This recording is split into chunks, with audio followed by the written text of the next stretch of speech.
All right, good afternoon. Injury update here. I know you guys got the sheet there. So it's 9 will be out for this game. Brisker, Braxton also, and then Darnell Wright. The two tackles are out this week. Again, just didn't have enough time to get back to where we needed him to be. And then 71, Bates will be activated. He's going to be activated, so it's going to be good to have some depth in there and some different pieces in there. Obviously, with our injuries, we're going to need that for sure. But in terms of the O-line depth, I know it'll be a question. Again, we had different combinations during the course of the week. We worked on those. And again, I'm not going to say who's going to line up where and all those things, but we had a couple good combinations there, and guys have worked well in there with the reps that they've had. But it's been good. The guys really have done a good job. Shane and Simo have done a really good job of cross-training those guys, like I've said in the past. And they've done a good job this week of getting those guys ready to go. And then really just our prep. Our prep was good. We had 3 days on the grass, really good prep. Guys were locked in and focused. The meetings were good. I thought our speeds, the speeds and performance, they tell us, in terms of the speed of the practice, it was really good. A lot of guys hit their 90 percentiles and all those things. So it was really, really good in terms of that. The fit and the finish was good. So we're excited about that and really excited about being back home. Being back home in Soldier Field, we love playing there. Fans have been great, and our guys enjoy playing there. And we're excited about this competition on Sunday. So with that, I'll take questions. And who are some of the candidates? You're not going to give us specific, but who are some of the candidates for the tackle spot other than Larry Borum? Yeah, of course, Larry. We had our guys play out there, but again, I'm not going to talk about who's where and who's when. Curhan's there. There's been other guys. So the combinations have been good. But again, I'm not going to talk about who's where and when, all that stuff. Can you avoid 3 changes? In other words, can you plug in at both spots without moving a guard prior out or something? Can you avoid that? Yeah, Mark, that's a good question. And yeah, you'd always like to avoid just, any change, of course. But, we'd like to make just one change, but sometimes you got to make more. When you have multiple injuries, a lot of times you have to make more than those. And we'll see where it goes. And we have a plan in place for that. But like I said, the guys have worked well this week. Was Curran rusty last week? Did that account for some plays that looked, not good? Well, I would say that, when you come in there first time, of course it takes a little time to get your feet under you. But again, he's had a good week of practice. Matt, how do you tailor the message at this point of the season? I know the goal still remains the same, but how do you kind of, with the information that you guys have available to you, tailor the message to kind of keep the guys brought in going forward? Yeah, it's just 1 week at a time. That's what it is. You got to really maintain your focus. You got to wire into that week. Put everything you have into that week, all your preparation, all your focus, and it goes all the way through, the practice week like we just had. I thought we had some good, really good practices, like I said. And then it's the 48-hour preparation I always talk about. It's about wiring in.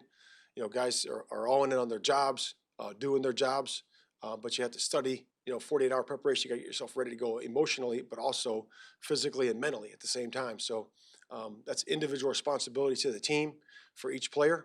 And that's the phase we're in right now. Matt, when you get a guy like Kyler Gordon back, what does that allow you to do as a defensive play caller?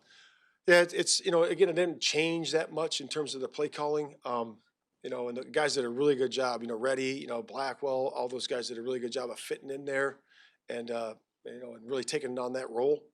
That's a big spot in our defense. Like our Will is also Mike, the inside guys, obviously. That guy's been a big part of this defense, and it's great to have Gordon back. He's had a good week of practice. He's very dynamic in terms of his pass coverage, in terms of his pressure ability. Does a really good job, brings a lot of great energy, and he's got ball hawk skills. So he's a real good player. Does it change the play calling majorly on offense? I know you're not giving anything away, but do you think you guys will operate similar to how you've gone so far? No, we've made adjustments. And again, when you have a couple weeks where you don't play as well as you want to, of course you're always looking to adjust and you evaluate where you need to get better. And we've made some adjustments, and we're looking forward to seeing those in the game. I'm saying specifically to the tackle situation. Can you still, no matter who's playing there? Yeah. I think you lean on what guys do well, and that's at every position. So if a guy does things well, let's do that. If a guy is a different type of player and doesn't do the other things well, let's stick to the stuff they do well. So, and that's for any position. That's for corner, any skill set on offense. Anybody. So you got to really adjust as you go to curtail it to the skill. defense has been really solid all year, but probably a few leaks the last couple weeks, a lot of yards against Commanders, a lot of points last week.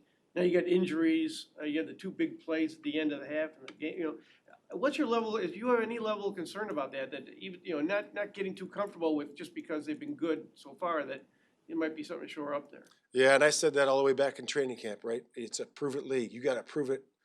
All this talk about being top 5 and all those things is that's great talk, but it's what you do on the grass, and it's how you perform every single week. And we've had some plays, some chunk plays that put the yards up. So we just got to be more consistent. We got to be more consistent, and the guys have worked their tail off in terms of that, in terms of the run game this week, and they're excited about this performance coming up. Matt, just from a general standpoint, you've been around football your whole life. How daunting is it to think about a game without both of your starting tackles? Yeah, I mean, it doesn't happen very often. That's for sure. But again, you got to adjust, you got to adapt, you got to overcome those adversities, and the only way you do that is the people in the building. You just rally around each other. I know the next man up saying, but it's really about helping everybody around you, and we have to do that going forward. What's impressed you, I'm not sure if you covered this earlier, what's impressed you most about what Drake has been able to do so far? Drake May, yeah. I think I touched on it earlier in the week. Just the operation he's been in there. His 2-minute operation's been good. He's done a really good job with that. He's used his legs when appropriate. He had a lot of yards earlier in the week or last week. I said that earlier in the week. But again, he's done a good job with that. So again, he's a young player, just like a lot of the young quarterbacks that are playing in the league this year. There's a bunch of them drafted, and again, he's learning as he's going there. So, but he's impressive. 2 more. With Bates, if he is able to, obviously he's gonna be able to play. Does he need to be in a rotation if he's starting for you, or do you think if he's part of the combination, do you think he could just go full game? Yeah, we'll see where that goes. We'll see where it goes, and again, we'll talk with performance. We'll talk with trainers in terms of that. We talk about rotation in terms of reps during this time between these next 48 hours before the game. We do that at D-line, O-line, and everybody. So we'll get everybody's take, and then we'll form a plan from there.